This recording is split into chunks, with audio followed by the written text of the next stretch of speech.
Vendimi i qeverisë në detyrë që t'i strehoj 50 emigrantë të dëbuar nga SBA-ja është mirëpritur nga administrata amerikane. Departamenti Amerikan i Shtetit në një përgjigje për CBC News ka shprehur mirënjohje për këtë veprim. Ne jemi mirënjohës ndaj partnerës sonë Kosovës për pritjen e shtetasve të vendeve të treta të larguar nga SBA-ja dhe për lehtësimin e kthimit të sigurt të këtyre të huajve në vendet e tyre të origjinës.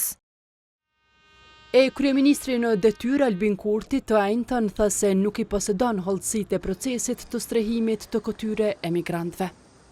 Duhet ta kuptoni që unë jam kryeministër, Ministria e Jashtme, Ministri i Brendshëm, janë ekipet e juristëve tonë të cilët bisedojnë tash me palën amerikane për detajet. Këtë përgjigje do ta gjeni në aspektin teknik të saj në Ministrinë e Punëve të Brendshme. Nuk është as koha, as vendi, as zyrtari për këtë pyetje. Qeveria e Kosovës një ditë më parë në një mbledhje elektronike e miratoi vendimin për pranimin e 50 emigrantëve për, siç thuhet, lehtësimin e kthimit të tyre në vendlindje.